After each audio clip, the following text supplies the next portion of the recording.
तो दोस्तों नमस्कार फिर से, और 90.4 मेगाहर्ट्ज सामुदायिक रेडियो कुमाऊवानी में आप लोगों को फिर से स्वागत छू। तो हम बता आप लोगों की कि आज हम बातचीत करूँ कुछ चीज़ों पर, और वो चीज़ों का समय आ चुक गया। तो बहुत बहुत स्वागत है सर आपका कुमाऊवानी में। पहले तो आप हमारे स्टूडियो में पहुँचे, तो विशाल जी हमारे साथ इस समय स्टूडियो की कुर्सी पर बैठे हुए हैं। तो विशाल जी, पहले तो आपका बहुत बहुत स्वागत है सामुदायिक रेडियो कुमाऊवानी में। जी, बहुत बहुत धन्यवाद आप सभी का मुझे यहाँ बुलाने के लिए और मुझे मौका देने के लिए कि मैं कुमाऊँ क्षेत्र के मेंढकों के उभयचर जो फ्रॉग्स हैं जी, उनके बारे में आपको बता सकूं और उनको कितने इम्पॉर्टेंट हैं वो, और हमारे किस तरीके से हमारे लिए, किसान भाइयों के लिए एक फ्रेंड का काम करते हैं और हमें क्यों उनको बचाना चाहिए। मैं इन सभी विषयों पे आप लोगों को कुछ इन्फॉर्मेशन साझा करना चाहूँगा। बिल्कुल। तो हम सिलसिलेवार बातचीत करेंगे आज। हमने तमाम विषयों पर बात की है अपने सामुदायिक रेडियो में। हमेशा हम जानवरों के बारे में बात करते हैं, जीवों के बारे में बात करते हैं। हमने जानवरों में बाघ संरक्षण की बातें की हैं, लेपर्ड को संरक्षित करने की बातें की। जीव में हमने जो है सांपों को संरक्षित करने की बातें की हैं, सियार को संरक्षित करने की बात की है। लेकिन कभी ये ख्याल नहीं आया कि मेढक भी हमारे लिए शायद इतना फ़ायदेमंद हो सकता है। तो विशाल जी, थोड़ा अपने बारे में बतलाइए, हमारे श्रोताओं को वो जानना चाहेंगे आपके बारे में। आप कहाँ से हैं और किस संस्था से जुड़े हैं, और क्या कर रहे हैं आप हिमालय रीजन में? जी, मैं laboratory of animal behaviour and conservation में काम करता हूँ, जो कि साउथ एशिया में स्थित है।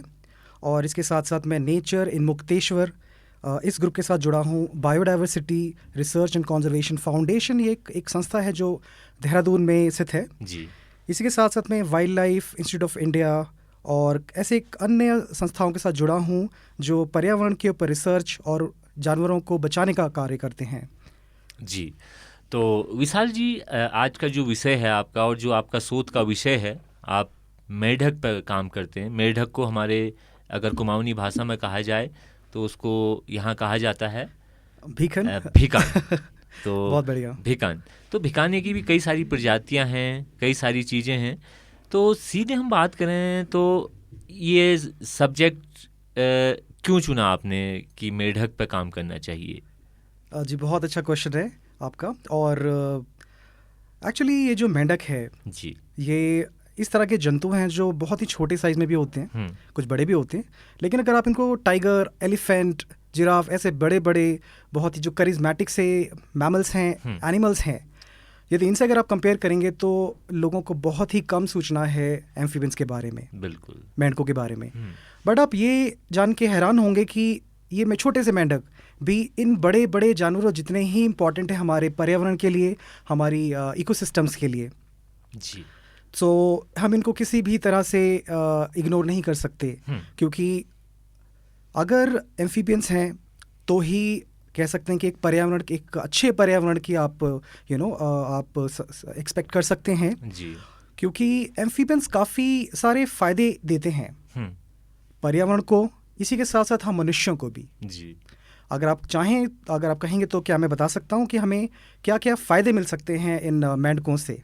बिल्कुल हम जानना चाहेंगे, और ख़ास तौर पर हम ये भी जानना चाहेंगे कि हिमालयी क्षेत्र में हमारे लिए कितने बड़े फ़ायदेमंद हैं। क्योंकि हम एक स्थानीय सामुदायिक रेडियो पर, जो हमारी समुदाय कम्युनिटी है, वो खेती बाड़ी और ये पशुपालन, बागवानी से जुड़े हुए हैं। तो क्या इसमें भी इसका प्रभाव है? जी बिल्कुल, काफ़ी अच्छा प्रभाव है। और आप ये देखिए कि ये जो मेंढक होते हैं, ये किसानों के, हमारे किसान भाइयों बहनों के जो खेत होते हैं, यहाँ पे बहुत सारे कीटाणु आ जाते हैं। कीटाणु मतलब कि पेस्ट आ जाता है, कीट आ जाते हैं जो कि खेती में बहुत तकलीफ़ देते हैं। आपकी जो पैदावार होती है उसको काफ़ी प्रतिशत पैदावार है जो केवल पेस्ट से बर्बाद हो जाती है। लेकिन जो ये भेकन हैं, ये जो उभयचर हैं, ये एक तरह से प्राकृतिक पेस्ट को कंट्रोलर का काम करते हैं। ये नेचुरल पेस्ट कंट्रोलर हैं। ये खेतों में से कीड़े मकोड़े खा के खेती का फ़ायदा करते हैं जी, और इसी तरह से ये किसानों के मित्र भी हैं। जी, तो एक चीज़ तो है कि एक मेढक तो पानी के नज़दीक पाया जाता है, तो खेतों से इसका कैसे कनेक्शन है, हम कैसे देखें इसको? जी, खेतों से, क्योंकि देखिए मेंढक जो होता है वो कीड़े खाता है जी, राइट, वो भी अपनी फूड वेब जो है उसका एक पार्ट है। तो जो भी उससे छोटे जीव जंतु हैं जो कि इन्वर्टिब्रेट्स हैं, जैसे कि आप ले लीजिए कुछ क्रिकेट्स होते हैं, कुछ तरह के कॉकरोचेस होते हैं, बड़ी तरह के सारे पेस्ट होते हैं राइट। तो ये जो मेंढक होते हैं ये उनसे अट्रैक्ट होते हैं, और ये कहाँ मिलते हैं? कीट पतंगे ये सब चीज़ें हमें खेतों में मिलते हैं। तो ये जैसे आपने टिड्डे सुने होंगे जी, टिड्डे तो कितने बड़े विश्व स्तर पे खेती का नुकसान कर देते हैं जी। बीते साल शायद बहुत बड़ा एक जी मतलब विषय बना हुआ था कि टिड्डियाँ कहाँ पहुँच गई, पंजाब हरियाणा, उसका दल पूरे हिंदुस्तान में दौड़ता रहा। तो ये सोचिए कि ये जो मेंढक हैं ये अट्रैक्ट होके खेतों में आते हैं और इन सब ही पेस्ट को खा जाते हैं। अच्छा, इसकी जो जनसंख्या है उसको कंट्रोल करते हैं जी। तो इससे हमें क्या फ़ायदा होता है कि हमारी जो पैदावार है हमें वो सुरक्षित हो पाती है। तो नैनीताल के मेंढकों को बचाना है, क्योंकि बचाना चाहिए। बिल्कुल। बच्चों को हम आरोही स्कूल में भी गए और काफ़ी जगह पे जा भी रहे हैं। हम जुड़ना चाहते हैं बच्चों से, बड़ों से, हर स्टेक होल्डर्स के साथ, ताकि हम हर जगह ये एक अवेयरनेस जो है लोगों में क्रिएट कर पाएँ, लोगों तक पहुँचा पाएँ ये मैसेज। और आप सभी से मेरा ये निवेदन है, मेरी पूरी टीम का ये निवेदन है कि आइए हम अपने कुमाऊं क्षेत्र के मेंढकों को बचाएं। सेव एम्फीबियंस ऑफ नैनीताल, इसी मैं मैसेज के साथ अंत करना चाहूँगा।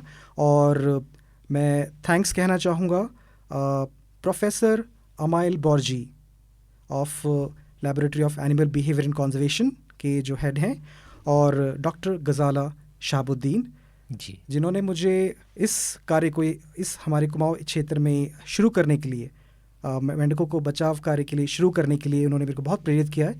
तो मैं उनको बहुत धन्यवाद देना चाहूँगा। बिल्कुल। और आपके सभी श्रोताओं को भी मैं बहुत धन्यवाद देना चाहूँगा इस आवाज़ के साथ मेंढक की जो मैंने ढूंढ ली है। और अगर आप कहें तो क्या मैं प्ले कर सकता हूँ? जरूर जी।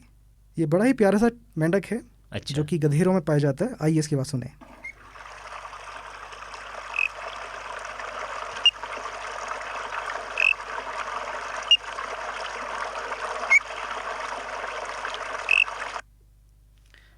तो आई होप, मैं उम्मीद करता हूँ कि आपको हमारे इन प्यारे मेंढकों की आवाज़ पसंद आई होगी। और जी बिल्कुल, मेंढकों की आवाज़ पसंद आई, और आपका जो लक्ष्य विजन है उत्तराखंड के मेंढकों को लेके, और ख़ासकर नैनीताल के मेंढकों को लेके, आप एक नई रिसर्च लेके जब दोबारा भी हम अपनी पढ़ाई पूरी हो तो हम तक ज़रूर उस रिसर्च को साझा कीजिएगा, ताकि हम और इसको बेहतर समझ सकें, अपने श्रोताओं तक पहुंचा सकें कि यहाँ कितनी प्रजातियाँ हैं और उनको संरक्षित करने के क्या प्रयास हैं, और तमाम वो चीज़ें जो आप अपनी पढ़ाई के बाद निष्कर्ष में निकालेंगे वो कुमाऊं वाणी के श्रोताओं तक पहुँचे। बहुत बहुत शुक्रिया, बहुत बहुत धन्यवाद विशाल जी आपका। जी, बहुत बहुत धन्यवाद।